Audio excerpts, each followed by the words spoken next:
अपने माँ बाप को झूठा दिखावा दिखाकर अपने शहर वाले घर में बुलाते हैं ताकि वह गांव की जमीन और घर को भी बिचवा सके। संजना अपनी सास का बहुत ख्याल रखती है, उन्हें विश्वास दिलाती है कि वही उनकी सब कुछ हैं। इस झांसे में आकर कमला जी और राघव जी अपने गांव की जमीन और घर को बेचकर अपने बेटे और बहू के लिए शहर में एक बड़ा सा घर एक अच्छी सी सोसाइटी में खरीद देते हैं।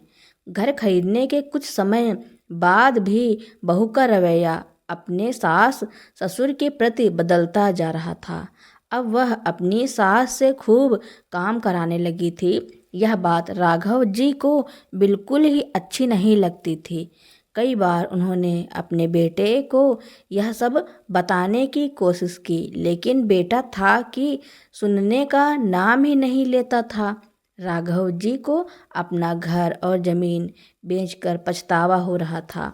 अब वह वापस अपने गांव भी नहीं जा सकते थे, इसलिए उन्होंने अपने दिमाग में कुछ सोचकर अपनी बहू को मायके भेज दिया।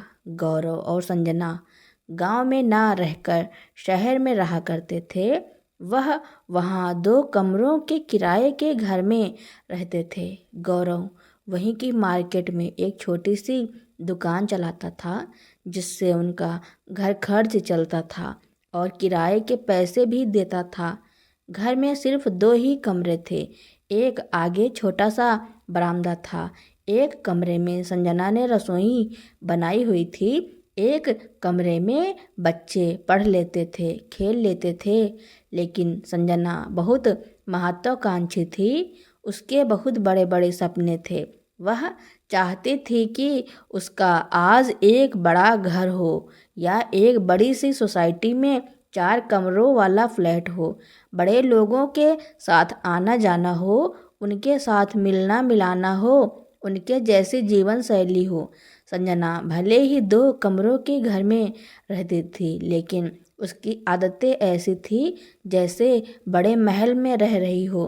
किसी को कुछ नहीं समझती थी।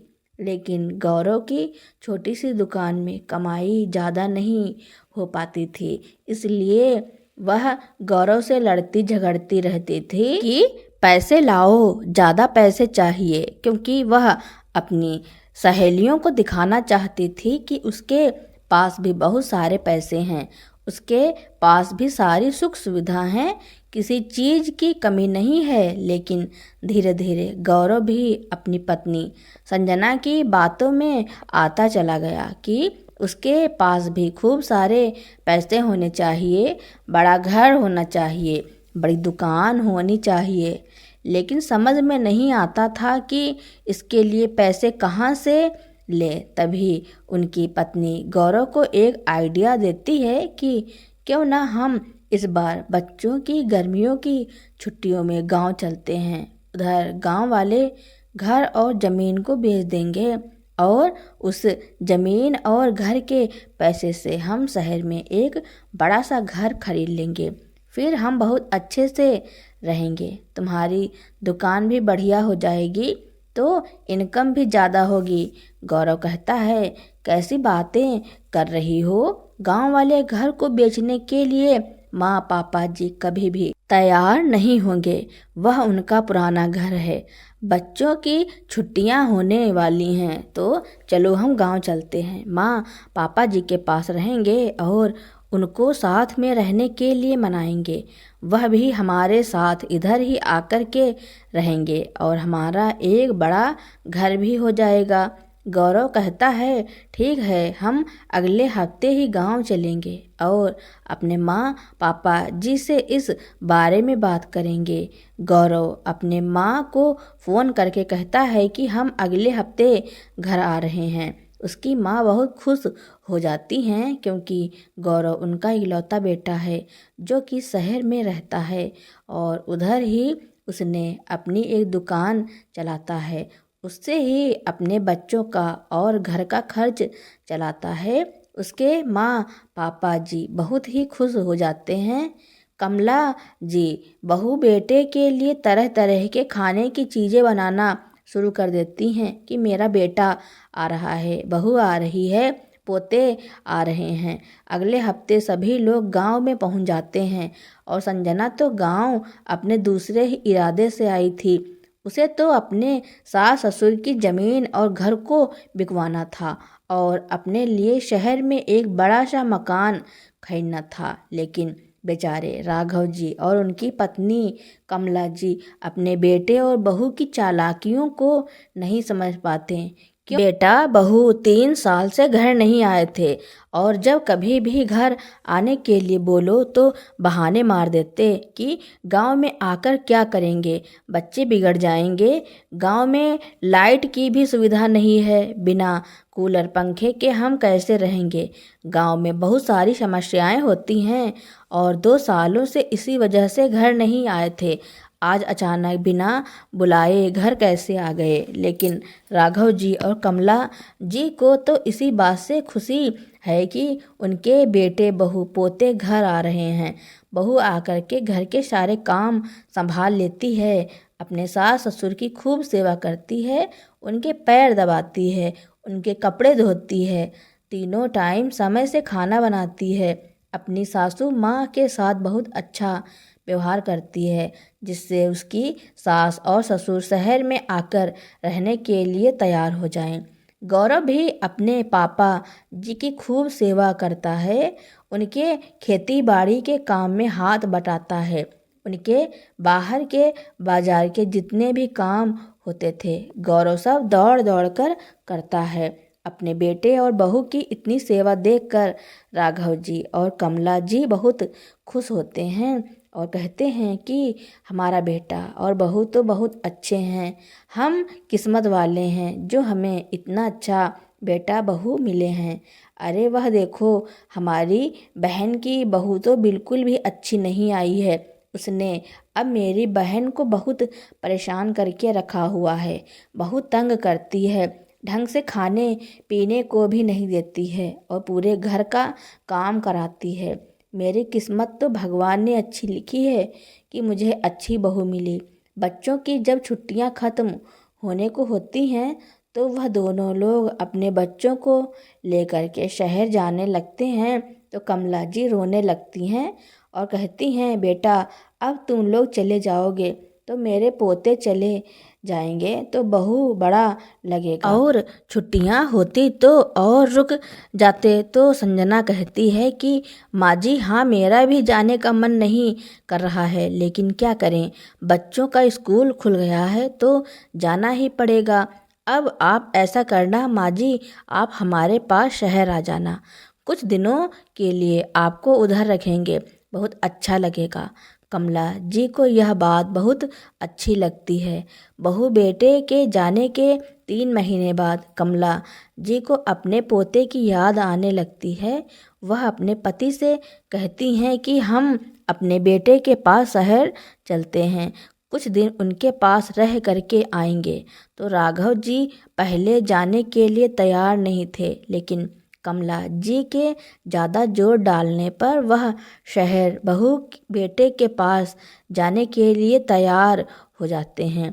वह शहर पहुंचते हैं, बहू बेटे अच्छे से स्वागत करते हैं और उनकी अच्छी तरह से देखभाल करते हैं, सेवा करते हैं। लेकिन 2 कमरों का घर होने के कारण उन्हें उस घर में बड़ी समस्या होती है, क्योंकि 2 कमरों के घर में 6 लोग कैसे रह सकते हैं। उसमें भी एक कमरे में रसोई बनी हुई थी। तो बहू आकर के रोनी सूरत बना करके कहती है, क्या करें माँ जी, इनकी दुकान में इतनी कमाई नहीं होती है कि हम एक बड़ा मकान ले सकें। मेरी तो बहुत इच्छा है कि हम अपना एक बड़ा सा मकान खरीद लें और अपनी दुकान भी बड़ी खरीद लें, लेकिन हमारे पास इतने पैसे नहीं हैं कि हम अपने पसंद का घर खरीद सकें। क्या करें, हमारी तो किस्मत ही खराब है, हमारी तो किस्मत ही अच्छी नहीं है, इतने पैसे भी नहीं कमा पाते हैं, बस खर्चा ही बड़ी मुश्किल से निकाल पाते हैं। मेरी तो यही इच्छा रहती है कि हमेशा आप लोगों को अपने साथ ही रखें, पर कैसे रखें इस छोटे से घर में। फिर बहू मौका देख कर के अपनी सास से कहती है, माँ जी एक काम कर सकते हैं, अगर शहर में हमें बड़ा घर खरीदना है तो हम गांव वाले घर को बेच देते हैं, क्योंकि उधर तो अब कोई रहता ही नहीं है। आपका एक ही तो बेटा है, आपको बाद में रहना तो हमारे ही साथ है, तो अभी से क्यों ना आप हमारे साथ रहें, अभी से क्यों ना आप अपने बेटे और बहू का सुख लें। आप लोग अलग गांव में रहते हैं, हम लोग इधर अलग रहते हैं, इससे अच्छा है कि हम गांव वाले घर को ज़मीन को बेच करके इधर एक बढ़िया सा घर खरीद लें और बढ़िया सी दुकान खरीद लें। सब कुछ बहुत अच्छे से चलेगा और आप लोगों को इधर बहुत अच्छा लगेगा। गांव की सीधी साधी कमला जी को अपनी बहू की चालाकियां समझ में नहीं आईं। रात में वह अपने पति राघव जी से बात करती हैं कि इधर बहू का घर बहुत छोटा है, तो हम गांव वाला घर और ज़मीन बेच देते हैं और इधर ही हम बहू बेटे के पास रहेंगे, अपने पोते के साथ रहेंगे। वैसे भी हमें अपना बुढ़ापा तो अपने बच्चों के पास ही काटना है, तो हम गांव में अकेले रह कर के क्या करेंगे। गांव में तो ढंग का डॉक्टर भी नहीं होता है और तुम्हें तो पता है तुम्हें कितनी समस्या होती है, बार बार तबीयत खराब हो जाती है। मैं अकेली तुम्हें कहाँ कहाँ लेकर जाऊंगी। राघव जी कहते हैं, बड़ा मकान लेना तो ठीक बात है, लेकिन गांव का मकान बेचना और ज़मीन बेचना मुझे कुछ ठीक नहीं लग रहा है। रात में तो वह दोनों सो जाते हैं, लेकिन सुबह बहू और बेटे अपने सास ससुर दोनों पर जोर डाल करके कहते हैं कि पापा जी अब गांव में क्या रखा है, वैसे भी बाद में आप लोगों को हमारे साथ ही रहना है, तो फिर अभी से क्यों नहीं हम एक बड़ा सा घर खरीद लेते हैं, जिससे आप लोग हमारे साथ आराम से रह सकोगे। इस छोटे से घर में हम सब नहीं रह पाते हैं। बेटा, गांव की ज़मीन और घर बेचना कोई समझदारी की बात नहीं होती है, लेकिन तुम लोग इतनी जिद कर रहे हो तो चलो बेच देंगे, लेकिन तुम जो नया घर शहर में खरीदोगे वह तुम अपनी माँ के नाम खरीदोगे, तभी मैं गांव की ज़मीन बेचूंगा। संजना बीच में ही बोल पड़ती है, जी पापा जी, बिल्कुल माँ जी के नाम ही हम घर खरीद देंगे, क्योंकि वह तो यह चाहती थी कि पहले आप घर और ज़मीन तो बेचने के लिए तैयार हो जाओ, जब बिक जाएगा फिर हम अपने हिसाब से देख लेंगे घर किसके नाम लेना है किसके नाम नहीं लेना है। बेचारे राघव जी की अपने बच्चों और पत्नी के आगे बिल्कुल भी ना चली। उन्होंने अपने गांव की ज़मीन बेच दी और गांव का घर भी बेच करके शहर में एक बड़ा सा घर खरीद लिया। उन्होंने अपने बेटे से पहले ही कह दिया था कि शहर में जो तुम घर खरीदोगे वह माँ के नाम खरीदना होगा। संजना गौरव को कमरे में ले जाकर के कहती है कि घर माँ के नाम खरीदने की क्या ज़रूरत है, अरे वह हमारे पास रहेंगी तो हम घर से निकाल थोड़ी ना देंगे, यह घर उनका भी तो रहेगा। माँ के नाम ना करके यह घर मेरे नाम करो। लेकिन गौरव समझाता है कि माँ बूढ़ी हैं और सीनियर सिटीजन की वजह से थोड़ा सा टैक्स में फ़ायदा मिल जाएगा, इसलिए हम यह घर माँ के नाम खरीद लेते हैं। यह बात बता करके घर माँ के नाम करने के लिए मना लिया। घर खरीद लेने के बाद सब लोग अपने नए घर में आ जाते हैं। संजना घर में नया सामान खरीद लेती है। संजना बहुत खुश होती है कि उसने शहर में 4 कमरों वाला घर खरीद लिया। सब कुछ बढ़िया से चलता है, लेकिन अब धीरे धीरे संजना अपना रंग दिखाना शुरू करती है और कोई बहाना करके अपनी सास से घर के काम कराने लगती है। पहले तो जब वह अपने पास लेकर आई थी तब तक जब तक ज़मीन और मकान बेच करके उस घर को नहीं खरीदा था शहर में, तब तक तो संजना उनकी खूब सेवा करती थी, खूब कहाँ मानती थी। लेकिन जैसे ही गांव की ज़मीन और घर बेच करके शहर में घर खरीद लिया था। उसके कुछ महीने बाद ही उसके तेवर बदल गए। अब तो वह अपनी सोसाइटी में दिखाने के लिए बाहर जा कर के पार्टियां करने लगी, मॉल जा कर के शॉपिंग करने लगी। घर पर बहुत कम ही रहती थी और घर पर बच्चों को अपने सास ससुर के जिम्मे छोड़ करके किटी पार्टी करती रहती थी। अब घर पर कमला जी को सारे काम करने पड़ते थे क्योंकि बहू दिन भर बाहर ही रहती थी। बच्चों को भी संभालना पड़ता था, रसोई भी बनानी पड़ती थी और घर की साफ सफाई करनी पड़ती थी। बुढ़ापा था, इतने काम करके वह थक जाती थी, उनके पैरों में सूजन आ जाती थी। राघव जी जब देखते थे कि उनकी पत्नी के पैरों में इतनी सूजन है तो वह कहते थे, तुम इतना काम क्यों करती हो? जब तुमसे होता नहीं है तो छोड़ दो सारा काम। अरे इतना काम तो तुम गांव में रहकर भी नहीं करती थी जितना काम तुम इधर रहकर कर रही हो।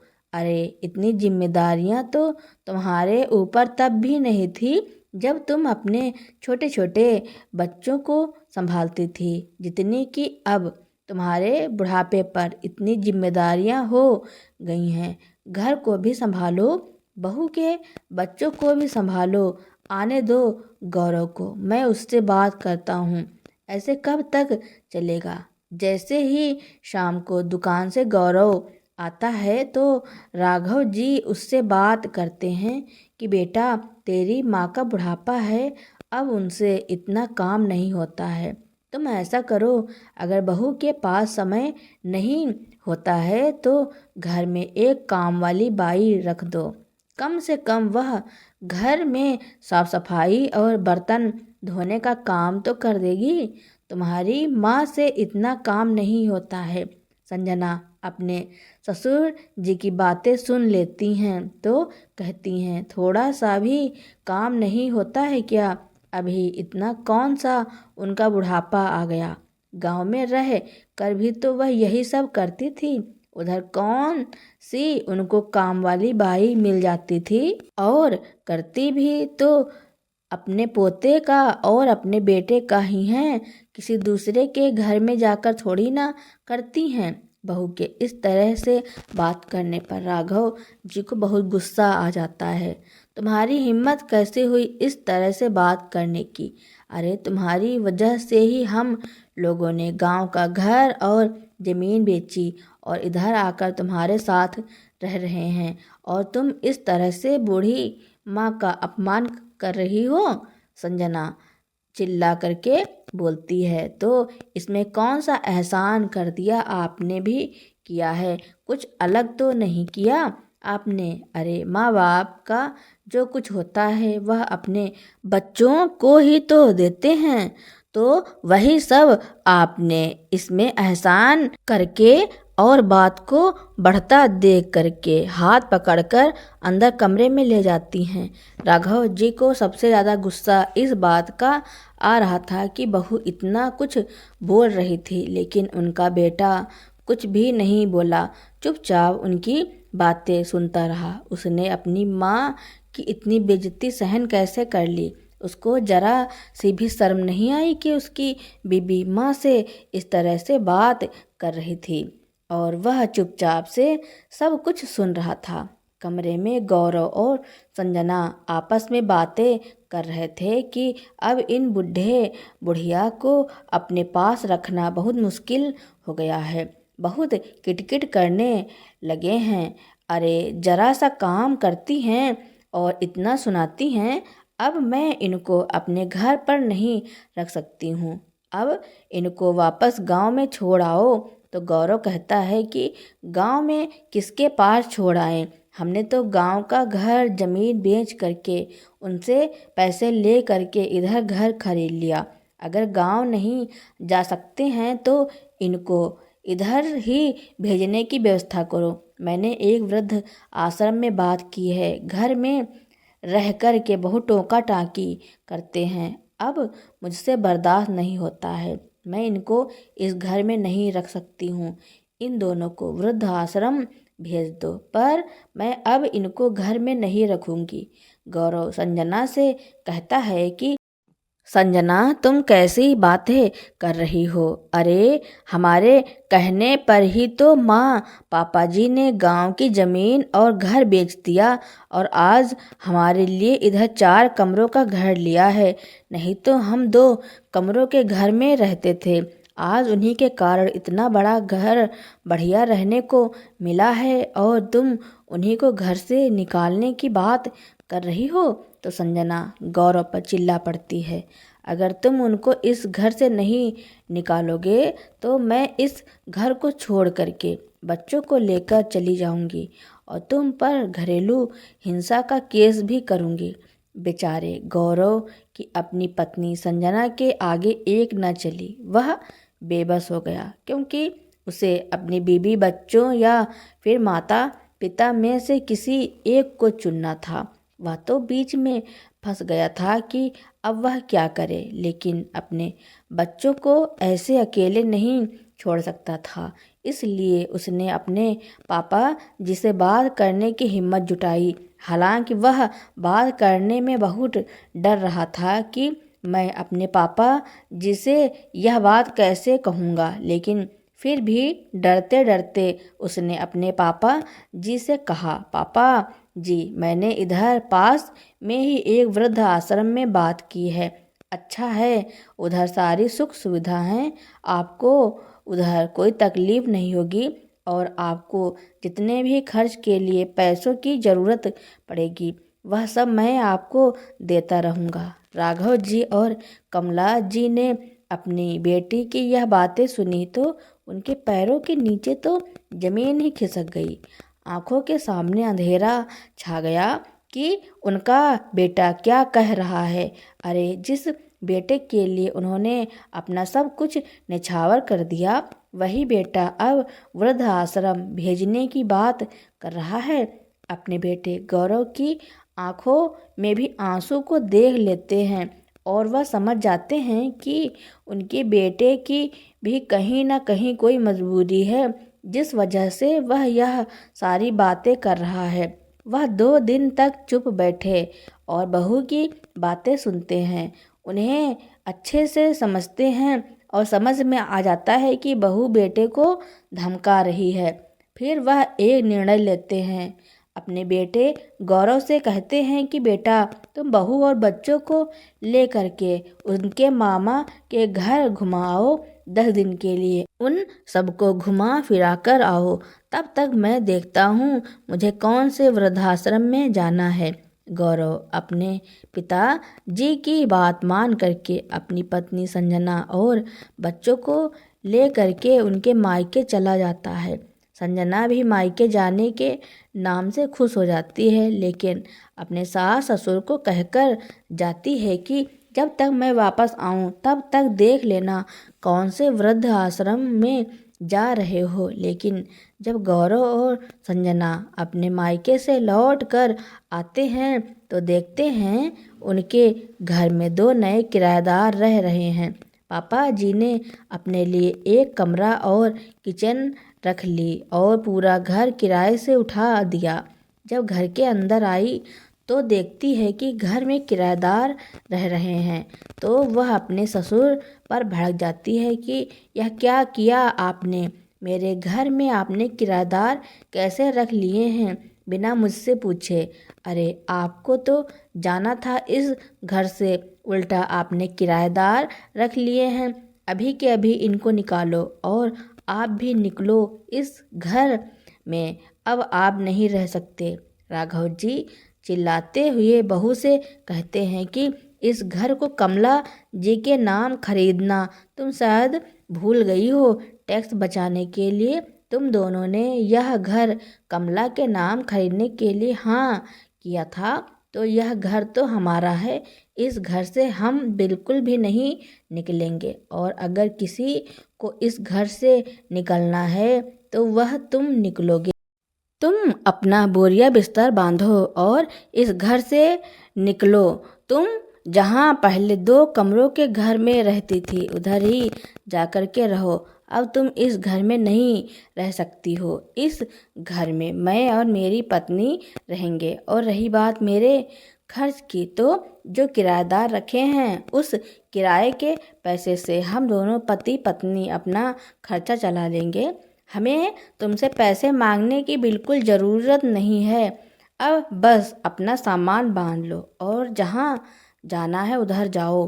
अपने ससुर जी की बातें सुनकर संजना तो सन्न रह जाती है।